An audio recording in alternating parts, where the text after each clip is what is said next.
Hi, everybody. Okay, so this is a Be Inspired webinar. And just to kind of give you a quick rundown, what we do in these webinars, they are not related to the mentorship programs, but they are supplemental. So just kind of like a bonus. And they're here to kind of encourage everybody to, instead of just watching ASL for voicing or receptive practice, get used to watching ASL to see how they're communicating so that we can communicate in the same ways that these native ASL users do. Note new signs, note ways that they interpret certain concepts and depict. Take note of those things and then try to apply them later. So today we're gonna take a look at a video, discuss a video, which the video is an NAD posting and hashtag NAD 2018 call for workshops. So if you're following along, you can go to the NAD Vlogs YouTube channel and pull up that video. And she is talking about in this video the call for workshop presenters. The video is also captioned, so we're not going to be really discussing in any depth the message in that video, just the ASL usage in it, and it is really, really rich with great topics to discuss as far as her ASL usage. Again, the video is called hashtag NAD 2018 call for workshops, posted on November 14th. Okay, so let's get started. What did you guys note from this video? Let me know the time in the video as well as what you saw that you want to talk about. And why don't I go? I'll go first. I'll roll things out. I hope I don't steal something that one of you guys is going to say, but I'll start it off. First of all, my biggest observation with this video was her role shifting. We can call it constructed action or constructed dialogue or role shifting. It's all kind of the same thing. Her role shifting, so her ability to depict certain scenes by becoming the character, that was a big one. She does it many, many, many times. And also her expansions, which actually role shifting is a type of expansion, but her usage of others' expansions as well was noteworthy. So all of my mine that I noted were either one of those. Okay, so the first one, did any of you guys note that as well? Her role shifting? Kind of, sort of. So one thing I want to say, and if you go through this again, take a look at that specifically. When I've done over the last couple of years, quite a few programs that are depicting, specifically depicting with role shifting, not so much depicting with classifiers. I do a lot of them on role shifting because I personally love it and it's one of my strengths. So I feel like I can offer a lot when I present it truthfully. And next year we're going to be chock full of those again, just FYI. But when people often think about role shifting, they often think, well, when I hear a dialogue, I know that I role shift. ASL, when I hear Susie said go, I know to say, you know, Susie, she, go, right? That's when you role shift. But in reality, in ASL, it's used all the time. There is zero dialogue in this video, but so many instances of role shifting. So I'll point out some of those to you. The first one is at 25 seconds, right at the very beginning.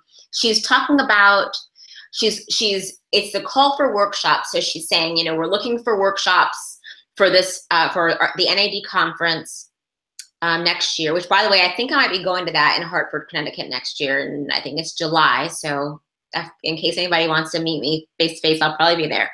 But anyway, she's talking about the call for workshops, and she says,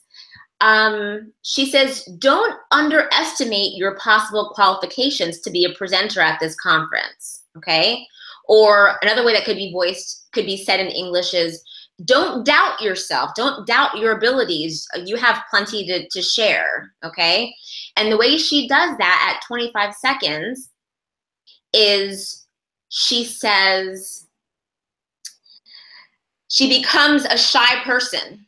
And she goes, me, well, I don't have anything to offer. Okay, so if we were interpreting into ASL and we heard a sentence like, don't doubt yourself, we would all sign, right? Don't doubt yourself, right? Boring. Okay, but if you hear a sentence like "don't doubt yourself" and you envision what it would look like for a possible presenter to go, "Gosh, I don't know if I should do it. I'm not qualified. I don't have anything," then you can convey it in that same way. Okay, so that envisioning what that scene looks like. Don't doubt yourself. Boom, you can see somebody going, "Gosh, I can't do this. No, oh, no way, I can't do this." You can envision it. That allows you to convey it in that same way. Okay, let me make sure there's nothing else in that section I wanted to point out.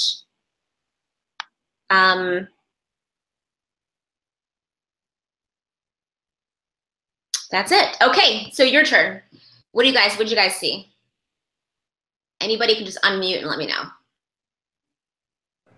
Daniqua? Okay. Am I still clear? Yep, perfect. Okay, so I seen this when you first sent it, and then I tried to use it today. It was at 120. It's like 120 through 123. She does a beautiful depiction of like, don't just. I think the caption said something like, "Don't be shy in the details" or something like that, and it was this whole, no, don't do that. Yeah. Like that whole thing was beautiful. It was. I have that as my second one too. So at 117, I have it at 117. She's talking about in this section potential presenters for the conference. When you submit your application to present, fill it out. She actually finger spells complete. Be complete. Okay, so to emphasize, be complete with your application. She finger spells complete for emphasis. And then she does this gorgeous expansion of what this complete, well, yeah, what is, it's not an extension of what, it's an expansion of a complete application. Okay, so she goes, I'm going to try to copy sign it here. Okay, so right after she finger spells complete, she signs, and again, for emphasis, everything there. Oh no, everything, put. So you want everything included on your application, put everything down. Then she continues and she signs, you surface, scratch, like scratch the surface, you surface, scratch. Then she continues it by saying, like not very deep, this, and then she signs this, like cute, meaning just a tiny, tiny bit. And then she ends that with, don't, no, okay, don't do that. And then she again says, big, thick cheeks, this, and then she signs, I think she signs thick, yes, thick. And the sign thick is a great use there. Thick, so thick can be used to mean a lot of information, or a lot of information, a lot of something. I'll, honest to goodness, never forget the first time I saw a deaf person use thick. And this is the kind of the way you guys should be observing. So I remember this instance, and it was really, really early in my career, and I was like, whoa, that was really cool. There are other reasons why it was noteworthy for me, but I was at an interpreting assignment, and I was a newbie, and I was struggling with the concept of when you, of taxes being deducted from a paycheck. So if you fill out your I haven't done one in a while, I haven't been an employee, but whatever the one, your tax, W-2, your W-2, you fill out your W-2 form, and then when you claim dependents, if you claim 0, then you have a lot of taxes deducted every single week. And if you claim, 3, then thin will come out. A little bit comes out. So I was interpreting as I was struggling and struggling and struggling. And it was with a room full of deaf people that were filling out W-2s. And there happened to be another deaf professional in the room who wasn't just she was just there helping out. And she goes, let me take this one. And she signed it for all of them, and she signed that thick, and they were all like, oh, got it. I mean, it was just like so clear. I was like, well, using that one in the future. So that's the way you guys should be observing ASL, not just, okay, well, I couldn't do it and that deaf person could do it and this, or no, it should be, whoa, cool, I'm gonna use that, like study it and keep it. Yes, awesome, okay. So thick can be used in that way, and that's how she uses it. Also note in that section the reason why she does such an extreme expansion of that, right? So we often, when we're signing into ASL, we're like, well, I don't know when I know expansions exist, but I don't know when I'm supposed to expand on things. So this idea that complete your application, right? That's kind of like finish your application. The person's thinking, of course I'm gonna finish my application. Like of course I'm gonna, if I'm not gonna not finish it. So she feels like she has to convey that it's not just complete it, but it's like really complete it, like not just, but really. So that expansion is there for the purpose of really, really making that point, driving home the point of if you provide a lot of information on your application, that really helps us out making a determination on who should be, a presenter. So anyway, all right, anybody else observe anything in this?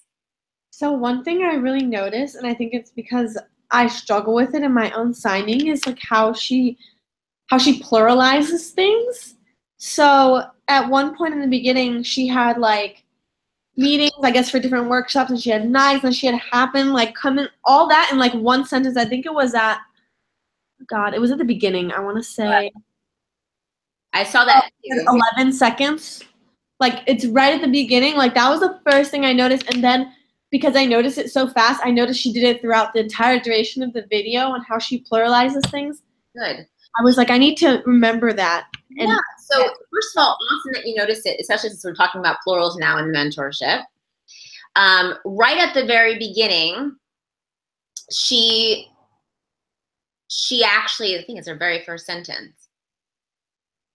She's talking about all the things that go on at a conference. Okay, so she says conference typically. So conference typically, wow. Many happen. So many things are going on. I'm saying that really strangely. Lots happens at a conference. So much is going on. Meetings or meetings, we'll call it meetings. Then she signs every night events, not every night, but every night events or evening events that go on in the evenings.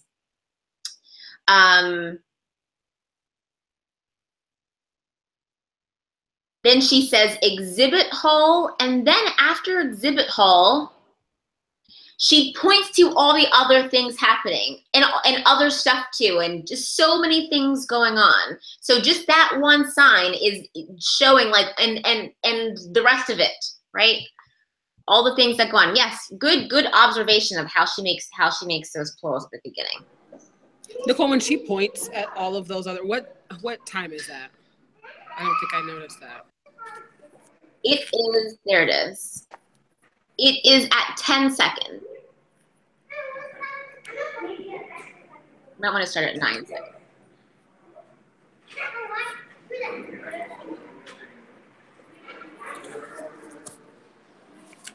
You see it? Mm-hmm. Okay. All right, cool. What else? Irma? Can you mute again? Thank you. Go ahead, Irma. Mm-hmm. The program?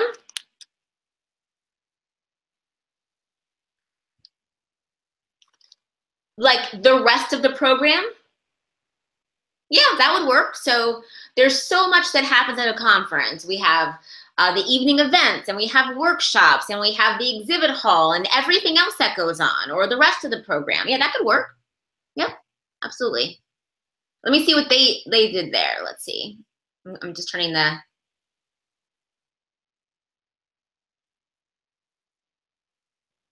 captions on. They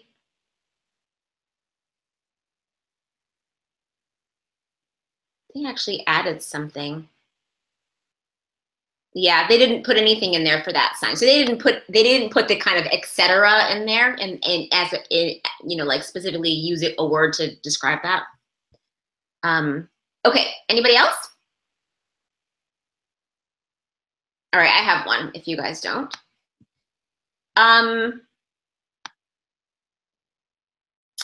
Let's see. Another place she depicts 136.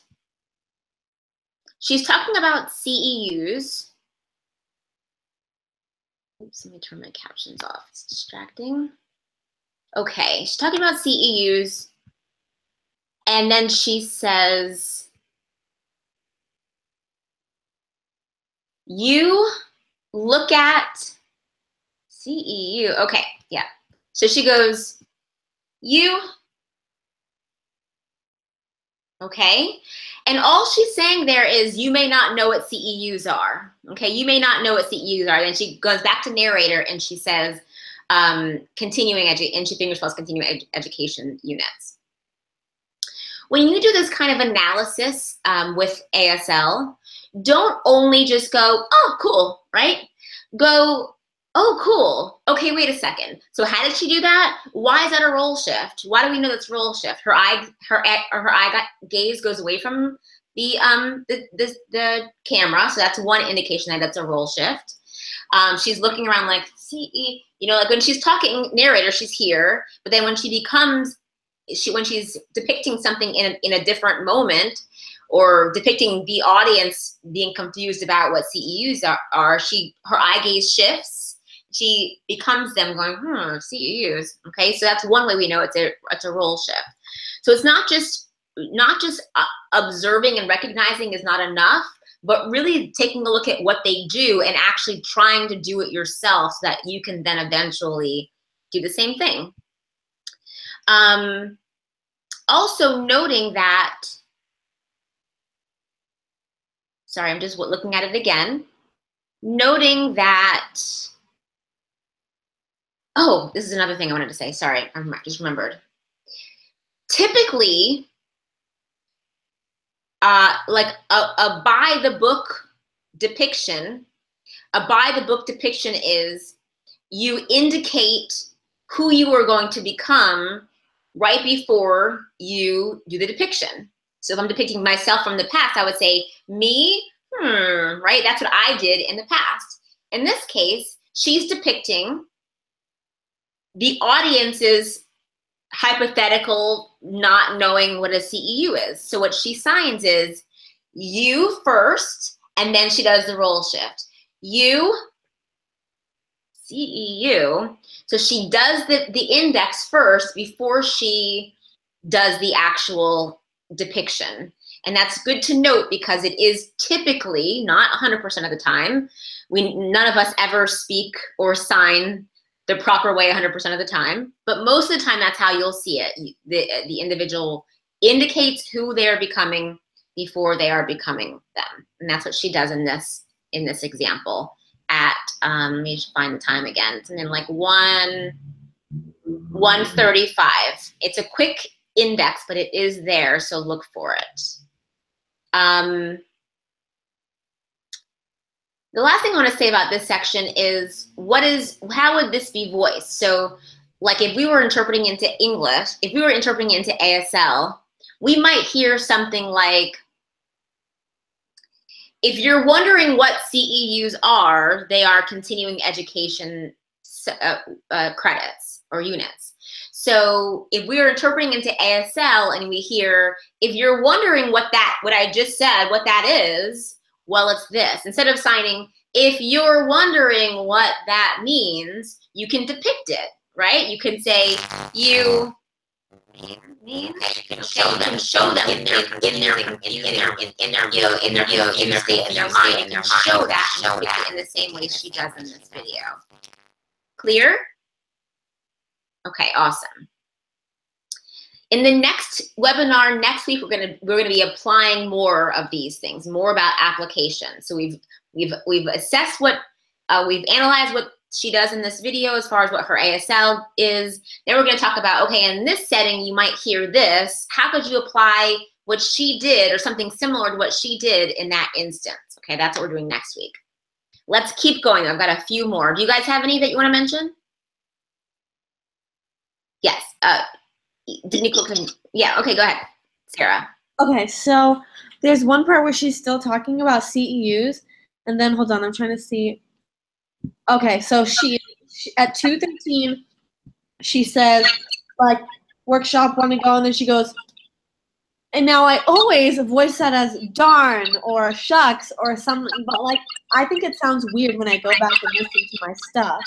Good. So it's another way that I could, like, structure that in my head. Yes. So what time was it in the video?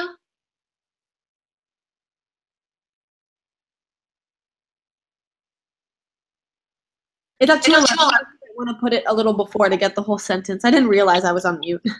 It's okay. Oh, yeah, sorry. Okay, yeah. Okay, yes. So that whole sentence is,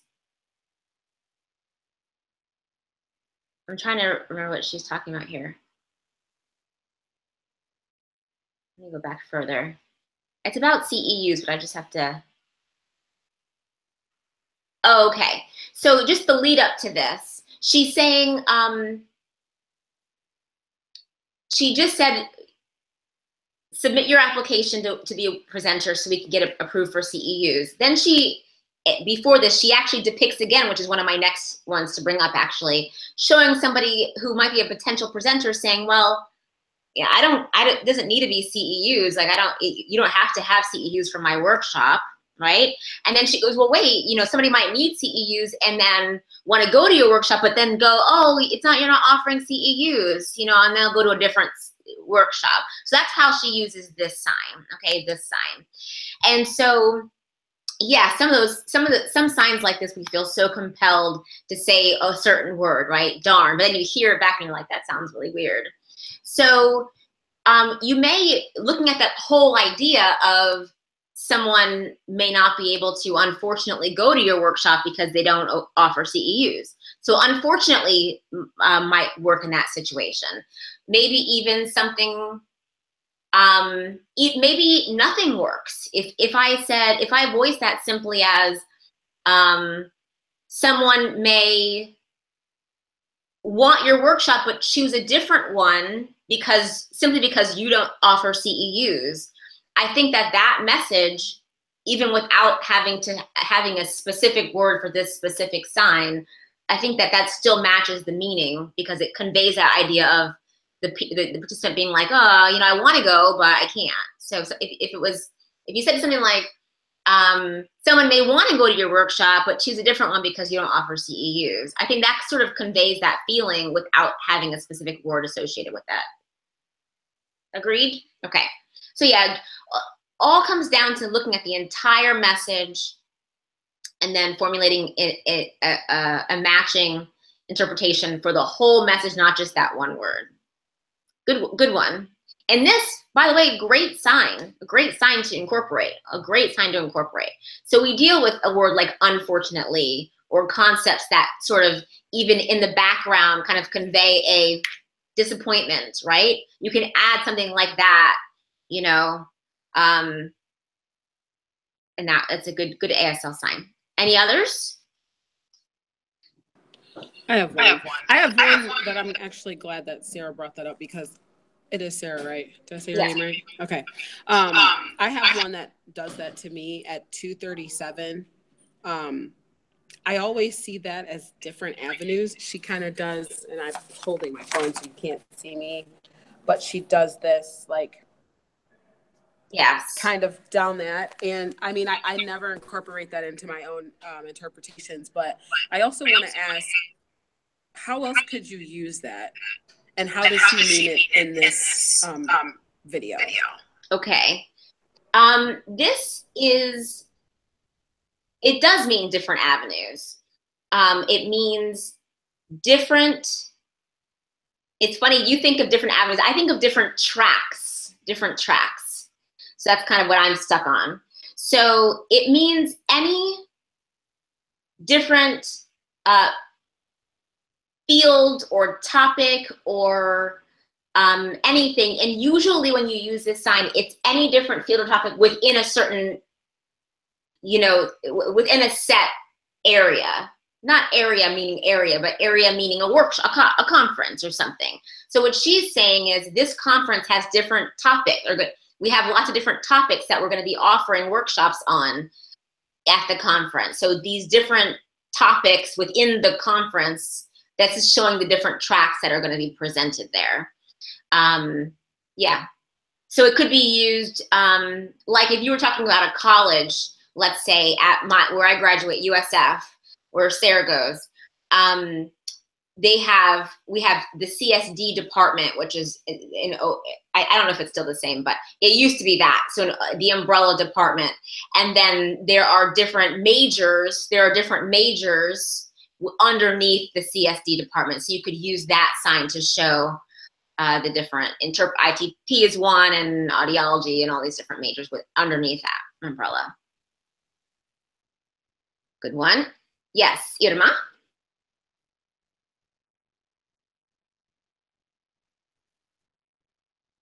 Screening. Yes, this is an interesting sign. I'm glad you brought that up. Folks, I've watched a gazillion videos from the Gallaudet folks, Gallaudet related videos over the years, a gazillion videos from the NAD folks over the years. A lot of those people, those deaf folks, oftentimes highly educated deaf folks in that area of the country use this sign for screen, and it is borrowed from the actual screen, like in a window, a screen. Okay, like a filter, same sign filter. So you will see this for screening. Like in this case, she's talking about send in your applications for workshops and we will get them, we will screen them. After this is one of mine. She goes, and we'll be done. I love this. I thought it was so cool. That's when I'm gonna be stealing from this video. But yes, screen, interesting sign, but yes. And you see it all the time from Gallaudet. People are always talking about screening this and testing, screenings. They sign this. I'll just leave it at that. Anybody else?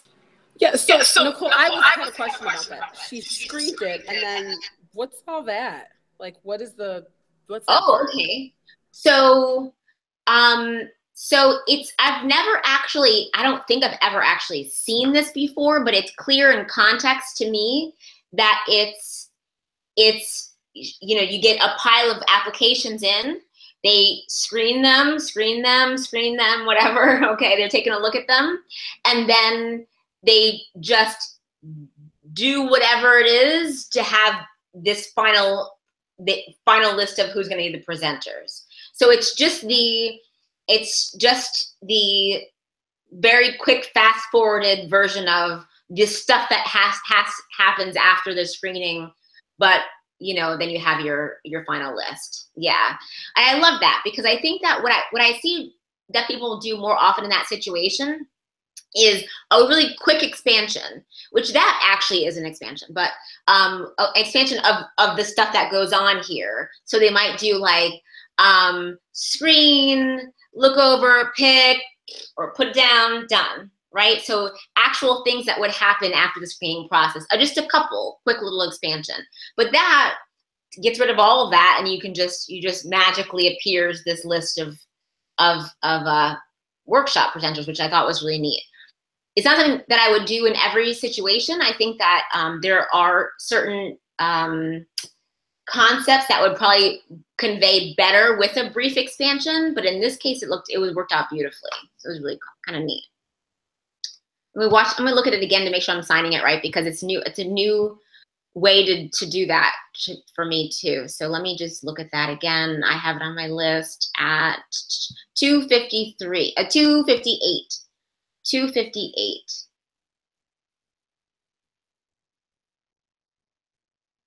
So you'll submit them by the deadline. The committee will screen it. Yeah, I'm doing it wrong. She does this. So it actually like kind of folding over her fingers a little bit.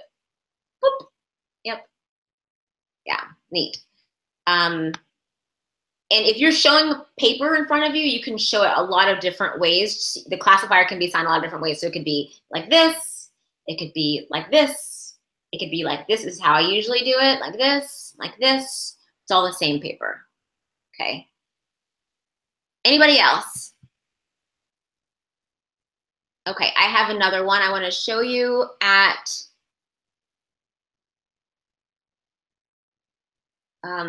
there are other role shifts. So go through this video and see if you can find the other ones. And the last thing I will bring up is at 222. She is again talking about CEUs, and she's talking about how all workshops should be approved for CEUs so certified attendees can consider attending any workshop for CEUs. Let me just look at that. I did this a while ago and I don't remember what I wrote that down for.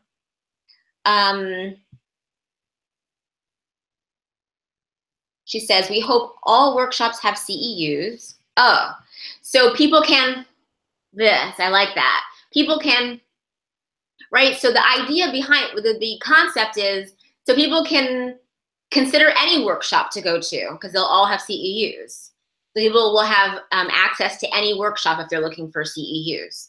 So if we were to hear that in English and we were signing into ASL, so people can consider attending any workshops if they're looking for CEUs. You want to avoid just going, so they can think about going to any workshops if they want CEUs, right? Instead, envision that person at the conference going, well, look at that workshop has CEUs and that one and that one. Which one do I want to go to, right? Envision that attendee and then depict what that attendee looks like. It's a better way. It's a way to convey better ASL, more visual ASL. Okay, so next week we are going to be focusing on these depictions. So I'll just leave it at that.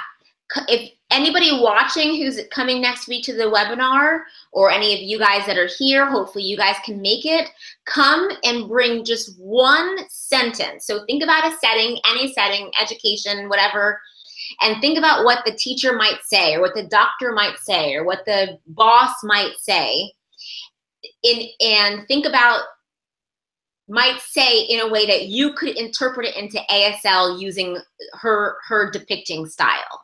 Okay, that makes sense. So you might go, okay, my example is it's a business training, and the boss says, I have to flip through the files to find your insurance forms. Or last night I couldn't, that's a good one.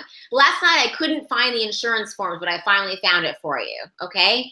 And so instead of signing, last night I couldn't find the insurance forms, right? You would depict it. So you would envision what the boss looked like last night, and you would say, last night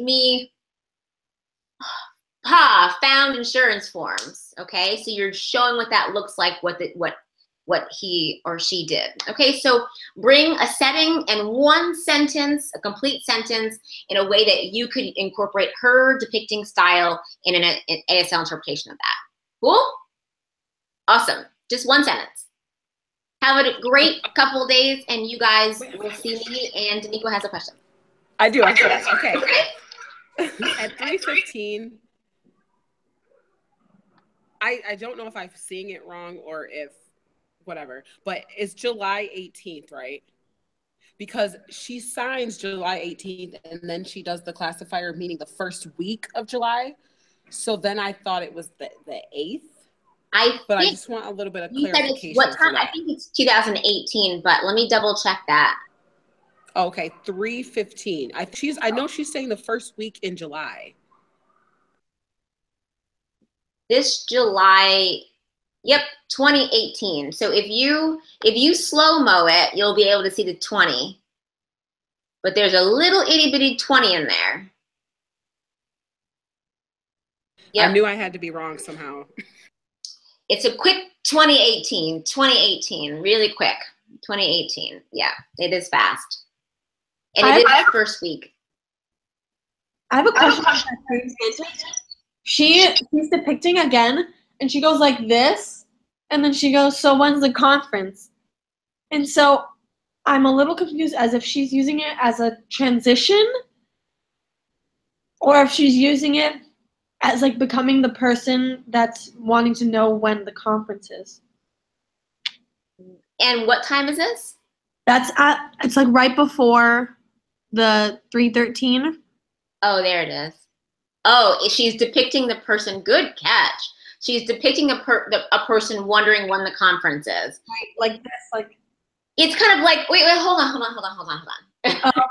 Okay. You're talking about this conference. I don't even know when it is. Hold on, wait. When is the conference? Yeah, that's what it is. Hold on, wait. Yeah. Got it. Okay. I'm gonna watch it one more time just to make sure that yeah, that's exactly what it is. And because it's just came up, I just want to mention this because it's something that a lot of people don't know. Months, rewind, weeks of the month can be signed by pointing to the corresponding finger, right? So if I were to say, I'm going on vacation the 3rd week of March, I would say my vacation this March, 3rd week right there. And I'm just outlining, just rubbing back and forth, 3rd week, okay? Or around there, middle of the month, back and forth. Yeah. Cool. Any other questions? All right. Thank you guys for coming and thanks for being prepared. That was awesome. Great discussion. I'll see you guys next time. Bye.